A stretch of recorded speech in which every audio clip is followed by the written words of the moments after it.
Swastiastu.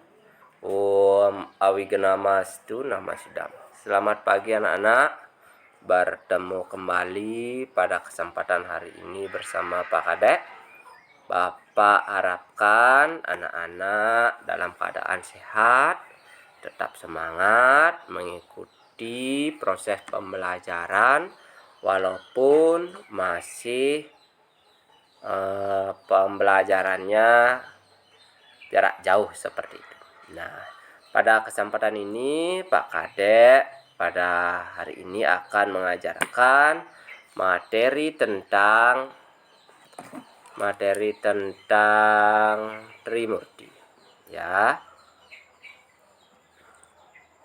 Trimurti dengan kompetensi dasar. Yang pertama 3 atau titik 2, memahami ajaran Trimurti, ya. Memahami ajaran Trimurti sebagai perwujudan Sang Hyang Widi. Sebagai perwujudan Sang Hyang Widi, ya, dengan tujuan pembelajarannya. Yang pertama, siswa dapat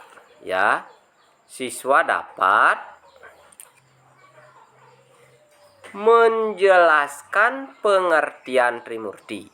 Kemudian siswa dapat menjelaskan pembagian Trimurti. Kemudian yang ketiga, siswa dapat menyebutkan dan menjelaskan ciri Dewa Brahma. Nomor 4, siswa dapat menyebutkan dan menjelaskan ciri Dewa Wisnu. Dan yang terakhir, siswa dapat menyebutkan dan menjelaskan ciri dari Dewa Siwa. Kita lanjutkan, ya. Nah, anak-anak, mungkin ada di antara anak-anak yang memiliki cita-cita. Setiap anak pasti memiliki cita-cita, ya. Coba Pak Kadek ingin tanyakan siapa di antara anak-anak yang mau menjadi polisi seperti ini. Nah, anak-anak bisa lihat pakaiannya, ya, pakaian polisinya itu seperti apa. Kemudian, ya, nah ini ada lagi tentara. Siapa yang cita-citanya jadi tentara, ya, seperti ini, ya. Ini adalah atribut dari tentara, seorang tentara, ya, prajurit, lengkap dengan memakai senjata laras panjang. Kemudian, nah, kalau ini cita-citanya siapa yang mau menjadi guru, ya, seperti ini, ya, sama juga dengan Pak Kadek. Nah, setiap orang memiliki tugas tanggung jawab yang berbeda-beda, ya. Ada polisi tugasnya mengamankan, menangkap pencuri, ya. Kemudian kalau ada tentara tugasnya apa?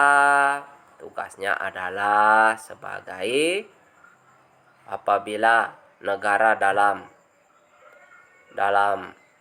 bahaya, mau diserang sama pemberontak, tentara yang dulu maju. Kalau belajar, mau memberikan ilmu pengetahuan, siapa tugasnya? Tugasnya adalah guru. Jadi semua orang, semua profesi itu memiliki tugas yang berbeda-beda, seperti itu. Nah, dewa pun seperti itu, ya. Jangankan manusia, dewa saja seperti itu anak-anak, ya. Kita lanjutkan lagi. Nah, kita fokus ke Trimurti. Trimurti berasal dari 2 kata, Tri dan Murti. Ya, Tri dan Murti. Tri artinya 3. Murti itu artinya kekuatan atau perwujudan Tuhan. Jadi Trimurti artinya 3 perwujudan Tuhan atau ide Sang Hyang Widi. Ya, berartinya Tuhan itu memiliki 3 wujud. 3 wujud ide Sang Hyang Widiwasa. Ya, disebutlah Trimurti seperti itu. Nanti Pak Kade akan lebih jelaskan lebih lanjut lagi. Nah, sekarang kita bahas pembagiannya dulu. Pembagian Trimurti. Yang pertama itu ada yang disebut dengan Dewa Brahma. Tugasnya adalah sebagai pencipta. Ya, sebagai pencipta, dialah yang menciptakan alam semesta beserta isinya. Dia menciptakan pantai, menciptakan matahari, menciptakan planet-planet, ya. Kemudian menciptakan makhluk hidup, ada manusia, hewan, dan tumbuhan, ya. Dialah yang mencipta. Itu adalah tugas dari Dewa Brahma. Setelah diciptakan, harus dipelihara. Siapa yang bertugas memelihara? Yang bertugas memelihara adalah Dewa Wisnu. Ya, Dewa Wisnu tugasnya adalah sebagai pemelihara, atau bahasa Sanskertanya disebut dengan Stiti. Kalau pencipta Utpati, kalau pemelihara disebut dengan Stiti. Nah, Dewa Wisnu lah inilah yang memelihara. Ya. Kemudian setelah dipelihara, kemudian Dewa Siwa sekarang, yang ketiga Dewa Siwa, tugasnya itu adalah sebagai pelebur atau pralina. Ya, setelah diciptakan, dipelihara, otomatis akan dilebur. Kenapa dilebur? Karena ini adalah proses, ya, proses alam semesta yang tidak ada istilahnya itu abadi. Ya, tidak ada abadi, sebuah keabadian. Yang abadi itu adalah Tuhan. Dialah yang menciptakan, dialah yang abadi, seperti itu. Ya, makanya itu adalah pembagian dari Dewa Trimurti. Yang pertama itu adalah Dewa Brahma. Ingat, Brahma. Kemudian Dewa Wisnu. Kemudian yang ketiga adalah Dewa Siwa. Dewa Siwa. Ingat, BWS. Brahma, Wisnu, Siwa. Ini tidak boleh dibolak-balik, anak-anak. Ini tidak boleh dibolak-balik. Ingat, itu tidak boleh. Ya, BWS, Brahma, Wisnu, dan Siwa, seperti itu. Nanti ketika anak-anak sudah dewasa, baru akan paham, kenapa tidak boleh membolak-balik pembagian Dewa Siwa seperti itu. Karena anak-anak masih dalam tahap dasar, turuti saja dulu apa yang Pak Kade berikan, seperti itu. Nah, sekarang kita akan membahas mengenai ciri-ciri dari Dewa Brahma. Nah, coba anak-anak lihat. Ya, anak-anak lihat, mungkin anak-anak sering menonton ya film atau sinetron ya yang berhubungan dengan mitologi Hindu, pasti pernah ya melihat dewa-dewa yang nantinya akan Pak Kade jelaskan. Nah, ini adalah gambar beberapa dari Dewa Siwa. Yang pertama, Dewa Siwa itu mengendarai burung angsa, anak-anak. Ya. Kemudian senjatanya gada. Kemudian bermuka 4. Ya, ini 1, 2, ya, 3, di belakang 1. Ya.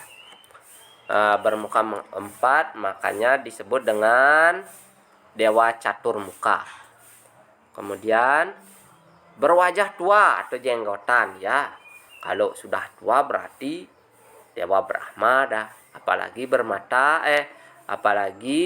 berkepala 4 itu sudah ciri utama dari Dewa Brahma. Kemudian simbolnya api atau warnanya merah. Aksara sucinya Ang atau A. Kemudian saktinya Dewi Saraswati.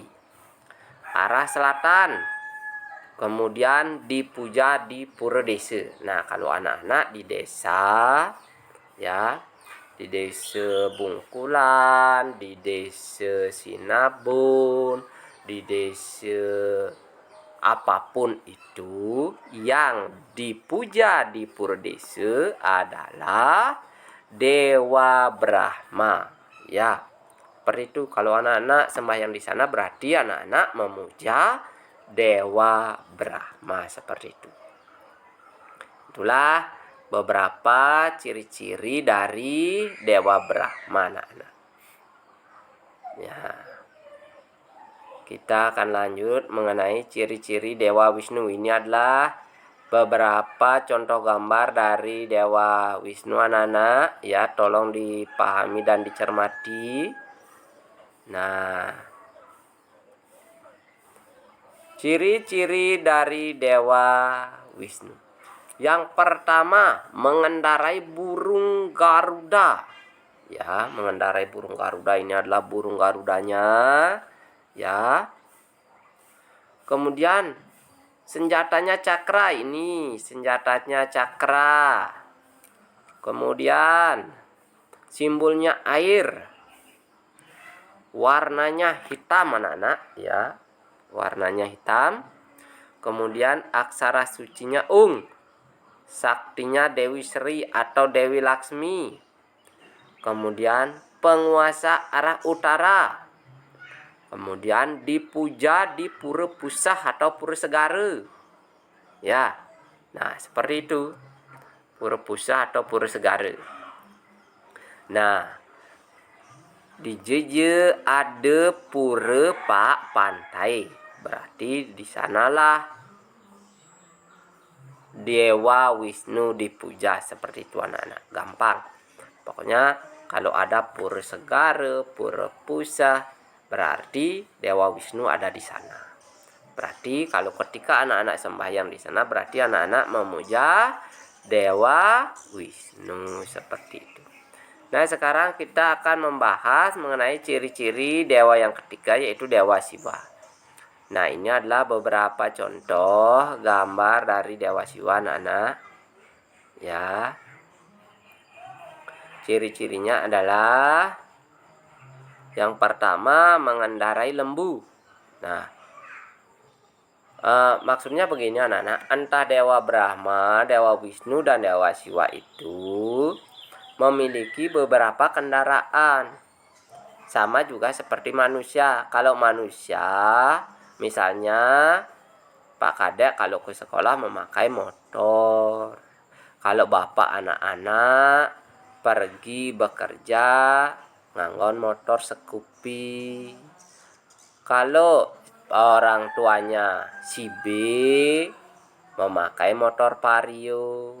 Kalau orang tuanya si C memakai motor Supra dan lain sebagainya. Dewa pun seperti itu ya. Kalau Dewa Brahma itu sukanya sama burung angsa. Kalau Dewa Wisnu itu sukanya burung Garuda. Kalau Dewa Siwa itu sukanya sama sapi atau lembu ya. Seperti itu logikanya, anak-anak. Nah, kemudian senjatanya Padma Nglayang, anak-anak ya. Senjatanya adalah Padma Nglayang ya. Kemudian simbolnya angin ya. Warnanya adalah pancawarna atau 3 warna berumbun boleh. Kemudian aksaranya Mang. Saktinya adalah Dewi Durga atau Dewi Parwati, yang mungkin untuk saktinya Pak Kadek akan jelaskan minggu depan. Kemudian penguasa arah tengah. Kemudian dipuja di pura dalam. Nah, Dipuja di pura dalam berarti pura dalam itu adalah pura yang dekat dengan kuburan. Berarti yang dipuja di pura dalam adalah Dewa Siwa. Seperti itu anak-anak ya. Setelah untuk saktinya minggu depan Pak Kadek akan jelaskan lebih lanjut lagi. Baiklah anak-anak, sampai di sini dulu ya video pembelajaran yang Pak Kadek berikan. Apabila ada kesalahan kata dalam proses pemberian materi melalui video pembelajaran ini, Pak Kadek mohon maaf ya. Tetap semangat, tetap belajar, tetap mengikuti prokes-prokes yang telah ditetapkan oleh pemerintah. Pak Kadek akhir dengan Param Santi. Om Santi Santi Santi Om.